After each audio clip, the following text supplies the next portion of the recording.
if I told you the system that claims to protect you is actually built to erase you? Imagine a courtroom that never lets you speak. A file that stays sealed forever. That's the reality for countless fathers behind bars. And today we're pulling back the curtain. Stay with us, because the truth is louder than any legal jargon. Welcome, listeners. In this episode, we'll dissect the architecture of erasure, the very machine that turns grief into profit. I'll walk you through the raw testimony of Ronald Beerend, a father whose voice was silenced by bureaucracy. By the end, you'll see why this isn't just a story, it's a call to action. But here's what's really interesting. The same system that denies a father his rights also hands out best interest rulings that never consider his love. How does that happen? We'll break down the legal mechanics, the hidden fees, the endless paperwork, and we'll ask, who really benefits when a father is kept out of his child's life? Exactly, Antonio.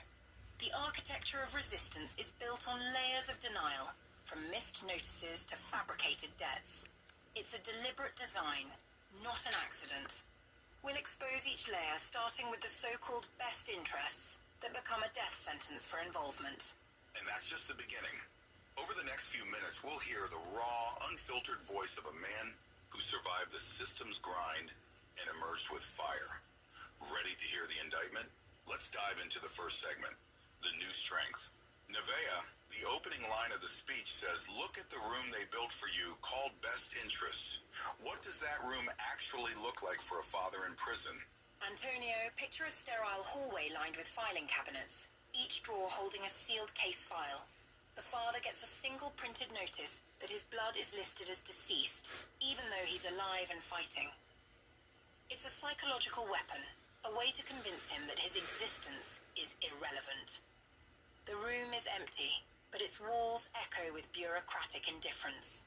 That's a chilling image. What most people don't realize is that this best interest label is a legal loophole. How does the system turn grief into revenue? Exactly, Antonio.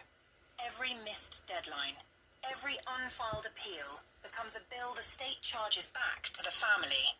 Those fees pile up, creating a debt that can never be paid. The architecture converts human suffering into administrative profit, and the father is forced to watch his resources disappear. So the evolution isn't about recovery, it's about shedding jurisdiction. How does a father recognize that moment of shedding and step into evolution? The turning point arrives when the father realizes the cage isn't physical but legal. He sees that the system's rules are mutable, that the monster under the bed